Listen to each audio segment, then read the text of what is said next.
Now, the Nigeria Labour Congress says that it is filled with a deep sense of betrayal following the decision of the federal government to increase the pump price of petrol. President of the Congress, Joe Ajero, outlined in a statement on Tuesday that in the coming days, and I quote, "the appropriate organs of the Congress will be meeting to take appropriate decisions which will be made public." Ben Upah is head of Department of Information at Nigeria's Labour Congress, and he joins us now to have a quick chat. Good afternoon, sir. Warm welcome to the program today. It's my pleasure. All right, Mr. Upah, let's get straight into it. Now, we'd like to expand on the details of this negotiation that took place with the president, where these commitments were made.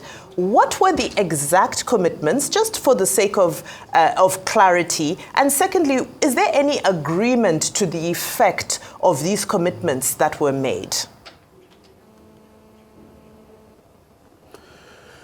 Well, there is no written agreement to this effect, but we had an understanding because Mr. President presented us with what I would call a fait accompli, or if I'm to quote Frederick Forsyth in his famous novel, The Devil's Alternative. It was like a situation like, well, if you want me to pay 250,000, then the pump price of PMS will have to go up even as much as 1,500 to 2,000. And we reminded him, but you have deregulated. We reminded him, but you removed the fuel subsidy. So what other increment are you talking about?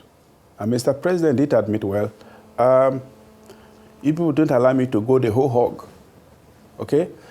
And he said, okay, if you want me to pay this, which is the 70,000, the rest remain the same. Of course, at the time we cut our deal, we knew 70,000 was not the best figure for the average Nigerian, but we needed to cut a deal and move on. And we did cut that deal. And we had expected that Mr. President was going to keep his word. But beyond the issue of keeping his word, is a practical reality of our situation.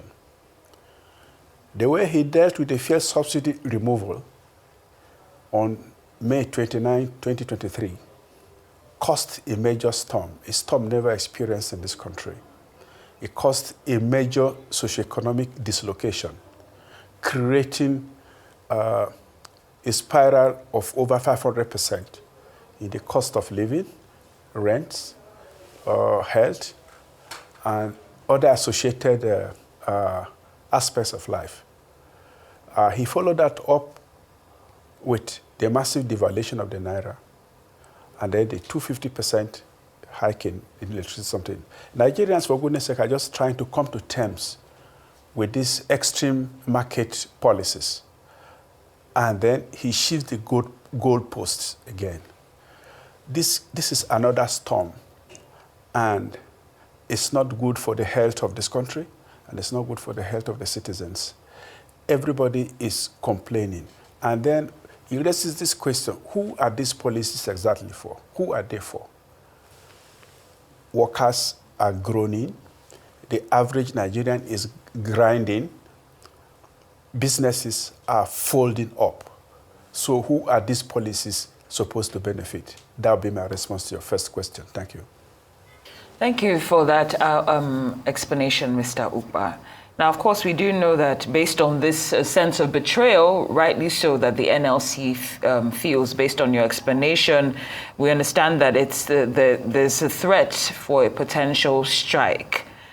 I'm just wondering, how effective do you think that these strikes, if they materialize, might be when you consider the current economic climate and potential public fatigue from not just the present situation, but also previous attempts at going on strike? Well, we have not said we are going on strike. I would want you to read our statement carefully. We say the appropriate organs of the Congress will meet to take appropriate decisions, and those decisions will be made public. So I would want you to be patient to see whether a strike will be one of them. But let's assume that a strike is an option. Our strike is the least harmful, as effective as our strikes can be. Our strikes are essentially to wake the government up and point in the right direction. When other Nigerians strike, the difference is always clear. You remember NSAS? You remember the last strike? I mean the end hunger protests. You remember that? So, but I tell you this, what we are sensitizing government to is the possible consequences of a people outrage, the outrage of Nigerians, because they have had it up to this place, okay? And government must realize this fact. You see, it is one thing to talk about extreme right-wing market policies. It is another thing to implement them, and diligently too. For the entities that implement extreme right market policies the way Mr. President is doing, they carry something on the left hand. They mitigate the harsh effects of those right-wing policies. You have social protection policies dealing with job losses, dealing with health insurance, dealing with energy, dealing with practically other aspects of life. And this manages resentment, disillusionment, and uprising. But here we have a country where you do not have anything called social protection. Everybody is on their own. Even right to the issue of providing light and security, you are on your own. And government is carrying on as if it does not owe us an obligation. It is deceiving itself. Okay, Mr. Upah, now after the minimum wage negotiations, some of the conversation in the public space was a sentiment of almost disappointment in the NLC, as many people felt that the NLC didn't really stand with the people and they were not adamant enough about some of their requests in terms of the minimum wage agreement. Now, it almost seems like those people who expressed their disgruntlement have been vindicated. What's your take on that? Do you have any regrets about how you conducted the minimum wage negotiation? No, absolutely no regrets. But let me explain something to you here. Those who believe we didn't handle the minimum wage negotiations either spoke out of inexperience or ignorance or mischief, or the three. I tell you something. Would they have preferred a situation whereby NLC say, okay, pay us 250,000 minimum wage, and to hell with other Nigerians? Would that be the situation that that they wanted? Sorry to interrupt you, sir, but you're saying that it was either 250,000 or fuel increase, and the fuel increase has still happened. Listen to me. Fuel increase has happened, but we acted in good faith. If two parties to a contract, one acts in good faith and the other party acts in bad faith, it will not be appropriate to condemn the two parties. You have to commend one and condemn the other party. We took into consideration not only the overall interests of workers, we took into consideration the overall interests of Nigerians in taking the decisions that we did take. And let me tell you, we walked away with something in the kitty. It was not just about 70,000. It was, among other things, including the fact that we could come back to the negotiating table in 3 years' time. In this time, it's going to be just 2 years and some months. So we did what we did, taking into consideration our immediate environment. Would you have wanted a situation, for instance, whereby we say, okay, we are shutting down the system, except they paid us the 250,000. So we acted with conscience, good conscience. We acted in good conscience. We acted with grace and dignity. And I think we are deserving of commendation of that.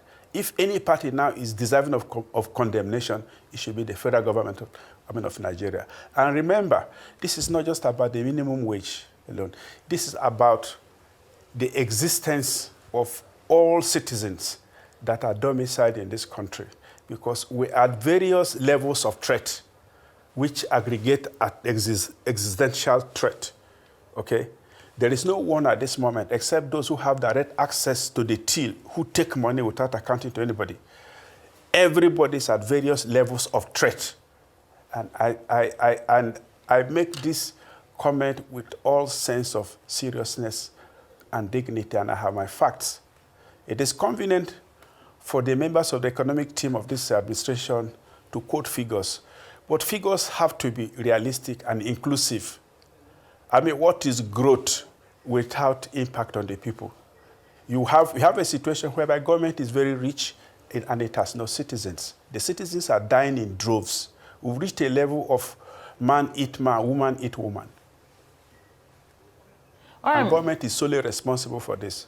All right, Mr. Upah, if you, of course, as a representative of the NLC, if you stand by the choices that you made during that negotiation, it's completely respected at this point. But based on the outcomes, because you're supposed to judge our decisions by outcomes, now that we've seen the outcome of that conclusion that was reached without a written agreement, and we're seeing that the NLC has expressed that it feels a sense of betrayal, how does this situation, how is it going to form a precedent for subsequent negotiations or dialogue that you intend to have with the government, knowing that based on this, you do feel a sense of betrayal?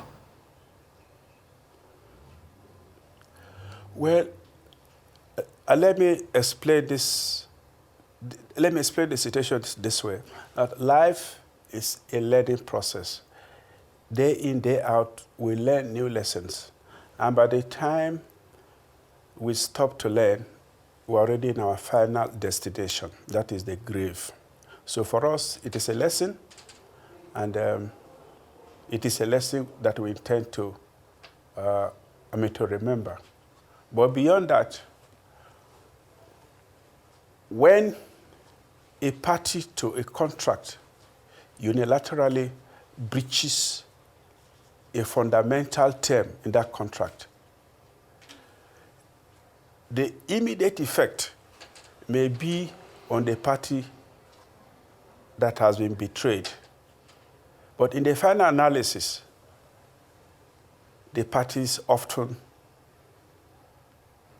get injured. All the parties often get injured, because you can not predict what the response of the party that you have betrayed will be. You know, you can throw a stone into a pool. The first sound you hear is the thump, and ripples begin to manifest in small circles, big circles, until the whole stream is captured in the until the whole stream is captured in circles. So it is convenient for government to say, well, to do what they have done. It's an act of impunity. It's an act that is insensitive, and it clearly shows that government is not.